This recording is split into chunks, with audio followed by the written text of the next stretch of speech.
Very good afternoon to you. Welcome once again to Oberstdorf, and a pretty nice afternoon it is. A little bit of sunshine bursting through and even a hint of blue sky. Today it's all about sprinting, maximum speed for both the men and the women over two testing trails. The women contesting over 900 meters with one climb, and the men over a 1200 meter course with two hills to negotiate. Well, we've had the qualifications, and we're now down to the quarterfinals. 4 quarterfinals, of course, as usual. The best 2 from each quarterfinal to progress through to the semi-finals. And the way it's gone, pretty good this morning for Sweden. Emily Örstig for Sweden, the fastest qualifier in the women's division, 2 minutes 17.72. And in the men's division, Vasily Rutschev of Russia, 2:33.52. But the big news before we take a break, Marit Bjørgen, Norway, defending champion, didn't qualify. She's out. Good afternoon to you once again from Oberstdorf, almost set to go here in the Reed Cross Country Stadium with the quarterfinals of both the men and women's sprint. Well, the big news, if you just tuned in, is that the defending champion in the women's division, Marit Bjørgen, huge surprise, didn't qualify today, and quite a buzz that stirred right around the stadium. But the 16 who have qualified are headed by Sweden's Emily Örstig, the fastest qualifier in 2:17.72, and for the men who race over a course 300 meters longer with one extra climb, Vasily Rutschev, the quickest, in 2:33.52. Well, as you can see, it's the women who get underway first. Sweden, Emily Örstig, Verpi Koitunen, who won the last classic sprint in Winkel, and then in the opening quartet we've got Claudia Kunzel for Germany. Incidentally, no German men qualifying at all in the quarterfinals. That's a big shock. Claudia Kunzel, world silver medalist 2 years ago, and just missed out on the medals in the Olympic Games in 2002. And completing the first quartet, Justyna Kowalczyk, junior world sprint champion, and a real talent from Katowice. The Poles who've also got Kreslok through to the men's quarterfinal. Well, Inge, just take us through the first journey, 900 meters the course. Yeah, we start with a flat the first 300 meters, then we have the only uphill for the women, but it's a steep uphill, so it's a very strong and heavy competition. I think we have. We talked a little bit about it earlier on today, David. We said it was not that strong competition or course here today, but it is after talking with the skiers after the qualification. And skis and wax today. This is, of course, the first ever championship classic sprint. All the previous 3 have been in freestyle skate. It shouldn't be any problems, but we talked with the Norwegian, and they said that Marit Bjørgen, you mentioned her a couple of minutes ago, it was too much wax under her skis today. Well, joining us in the commentary box, Anita Moen, Olympic bronze medalist, behind Julia Chapalova and Evi Sackenbacher from Germany. Anita, good morning. Good morning, yes. And Anita Moen, ready to watch this first quarterfinal with us.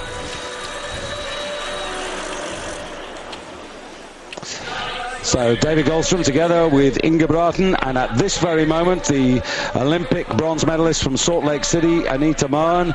Anita, thanks for joining us here.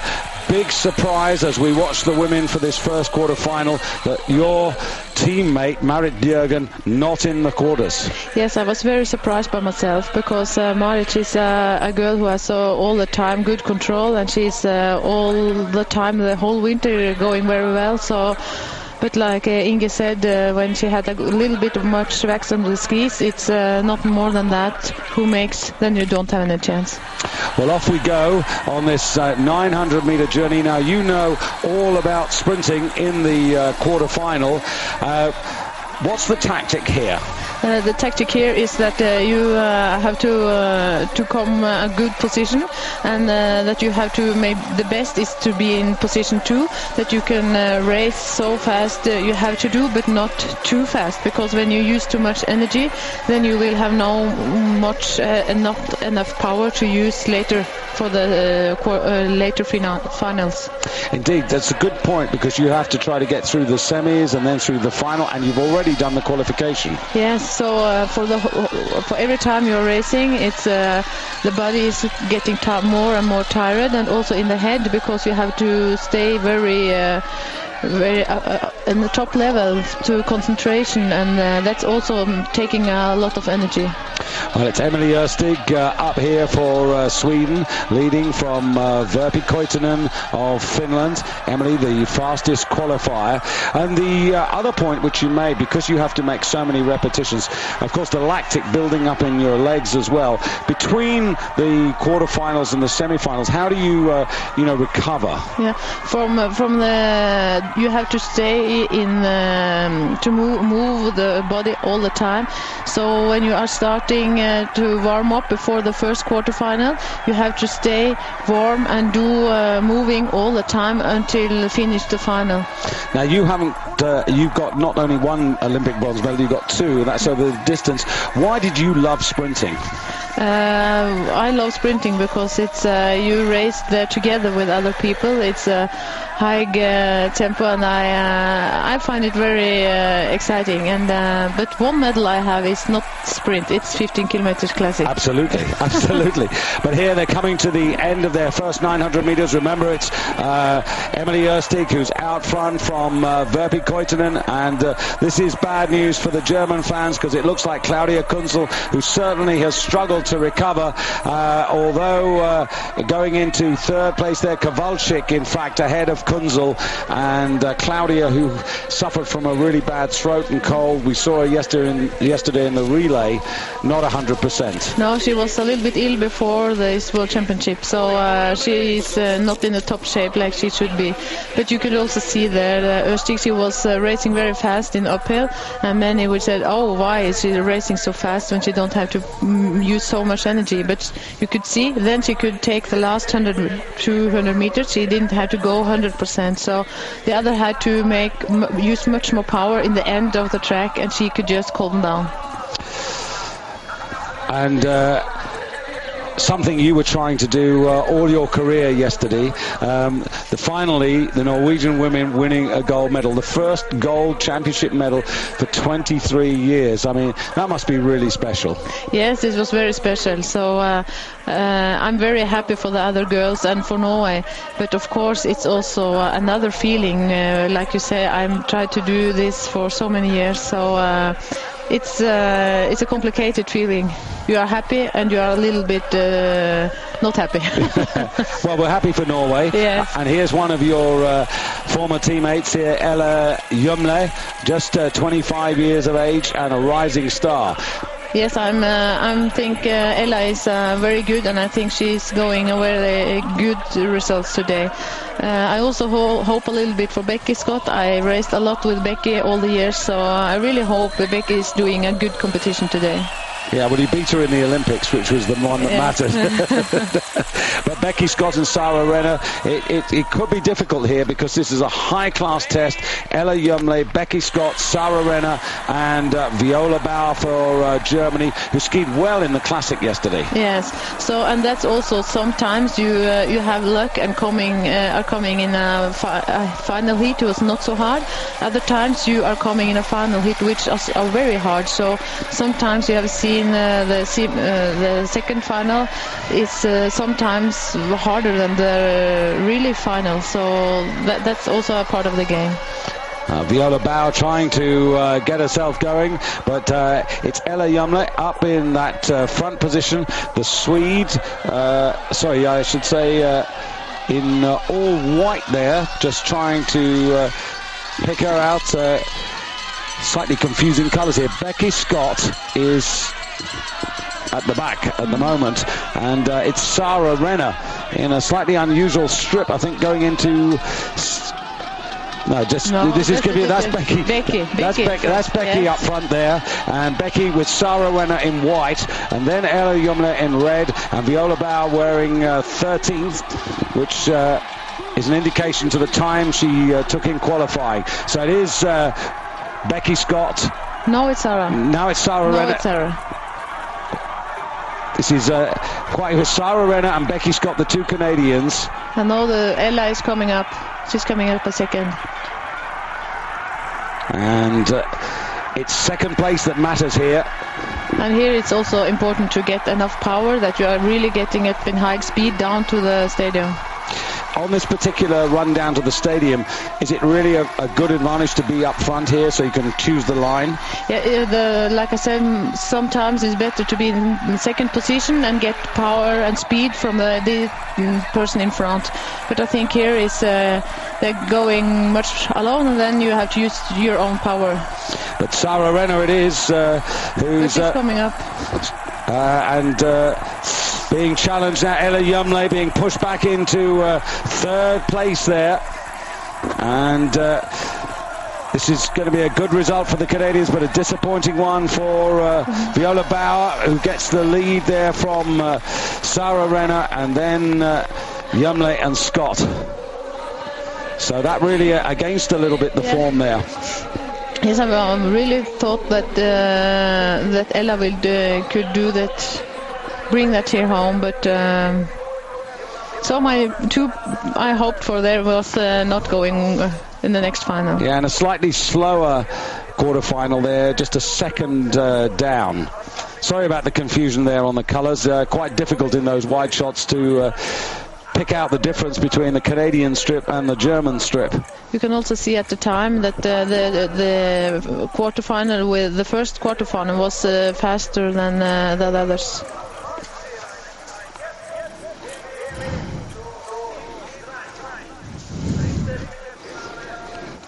So Lina Andersson now for Sweden, who skied extremely well in the relay yesterday, the best of their quartet, against Elena Sidko, who's a specialist for Russia. Here's Lina Andersson, great junior, who has taken a few years to actually show what she can do.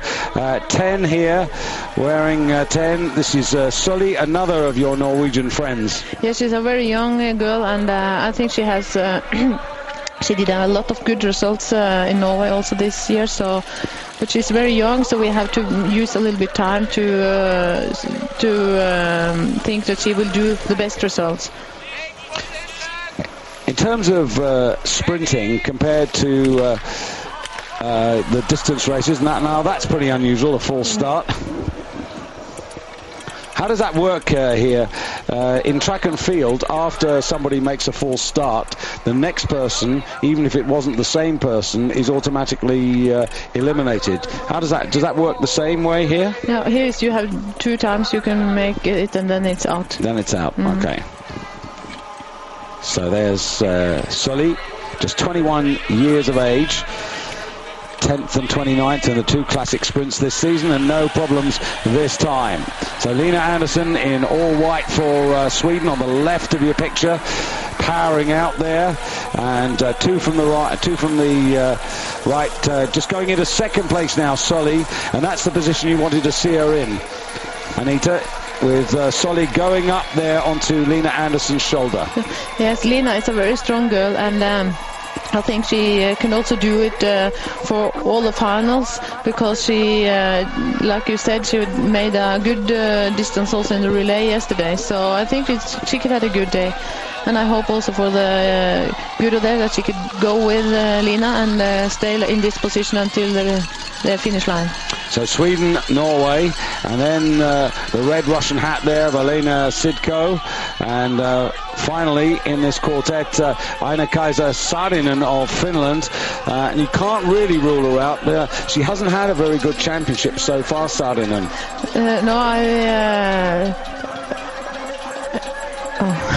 I'm looking, I'm forgetting to speak when I look how they're racing. No, sorry, she's just on the far side and just about getting into a share of third place, but really nice rhythm up front there from Lina Andersson. Yes, she's going very well. And also you can see now the Russian also are getting maybe a little better than in the beginning, and that's also typical for the Russian. They are not all the time so fast in the start, but they come during the distance. And Sidko, this season's 11th best World Cup sprinter, and probably in that regard the most experienced of this little quartet. But Lena Andersson has gone a long way clear. And now Solly's just got to keep this going, because Saarinen, now a little bit of traffic problem, but Saarinen's right on the tail here of Solly as they come into the straight. 80 metres to go now. Lena Andersson's going to qualify, but Solly being challenged by the more experienced Eine-Kaiser Saarinen, who powers away narrowly. It's only the length of a boot at the moment, but it's the boot that's measured, and they're all closing down on Andersson now as a result of this sprint finish, and Lena Andersson just beginning to tire, but Saarinen and Solly in a photograph. Who'd you give that to? We hope it's a Norwegian girl. We hope it's a Norwegian girl, but I fear it may be Eine-Kaiser. Looked really very tight there, so that just shows how competitive this is. Yes, and you are getting tired at the end of the stadium before the finish line, and I think Guro made a good figure there, because she's also young, and then she's not so strong maybe, but we can see her now on the list that Guri made it. She's qualified for the next final. Well, it was very deceptive on the photograph there, but it looks as if Solly's got the vote. Just having a look at that. I mean, I must say, it looked to me originally that it was Saarinen's boot that was across the line, but they've given it to the Norwegian. So unless the coach protests, that's the way it'll be, and a little bit of luck. Now, Anita, how much has the sprinting changed? Because 2001, the first championships won by Pirjo Männinen, but now there are more and more specialists coming into the sport. You could see the sprint is now shorter. When I was racing, we had it could be up to 1.8 kilometers. No, today they are just racing 900 meters. So it's a big difference between 1.8 and 900 meters. Manuela Henkel there for Germany, who's absolutely concentrated on getting ready for these championships. Petra Maric, easy to pick out, tall, probably the tallest of this quartet. So on the left there, Anna Dahlberg for Sweden. Then the very promising Finn, Mona-Lisa Malvaleto, 2 times junior world sprint champion. Manuela Henkel, on the far side, Petra Maric, and that was a bit of a wobbly start there by Mona-Lisa Malvaleto, the girlfriend of Veli-Matti Lindström, the ski jumper, who sadly hasn't qualified for these World Championships, but it's Finland from Sweden. And Anna Dahlberg, the number 2 sprinter of the season, second in Raitinvinkel to Virpi Koitinen of Finland, who leads out here. And then Manuela Henkel, who has avoided all other races to concentrate on this particular competition, and now being down in last place. So Anita here, no Norwegian interest, so you can be completely unbiased about the sprinting. Who's impressing you in their style at the moment? And we need to go up in the uphill before I can say anything, but you can see Anna Dahlberg is racing very well. She's pushing her skis very good up in the uphill. And Henkel is coming up, but I don't know if she's coming exactly at the same line. You can see the... That's the Slovenian Petra Maric in the back. And she was a little, you see, she's too slow. She's not fast enough with the legs, and then she's getting tired also earlier. Now Manuela Henkel just beginning to find her rhythm and getting to grips now with Mona-Lisa Malvaleto of Finland. Those two side by side, but of course the best position to be is the one which Anna Dahlberg has. And she was also racing the best technical up in this uphill. But we have to also look at Guro Solli from changed the position for the quarterfinal for earlier. Well, I thought that was the case. Yes, I couldn't you quite. Right. I mean, the computer was saying something completely different to my eyes, and I trusted the computer, which I shouldn't do. But coming down the finish straight here, Sweden look good here. First two to go through. But is it going to be Mona-Lisa Malavento or is it going to be Manuela Henkel? At the moment, it's the Finn who's finishing the stronger. Mona-Lisa Malavento with fresh legs. Manuela Henkel likewise. But look at Mona-Lisa Malavento really come up to Anna Dahlberg, and both of them good enough to go through. Manuela Henkel for the host country, I'm afraid, goes out, and Petra Maric, as you said, not quick enough. No, she was too slowly with the legs in the uphill, and then it's too heavy. So, Anita, as we come to the end of the women's quarterfinals, how do you spend your time these days now? This day I'm here in this week. I'm with some firm from Norway and try to help them to look and inform them from this championship. But do you miss it? Yes, I miss it a lot, especially the energy and to train for something really big goals and then reach these goals.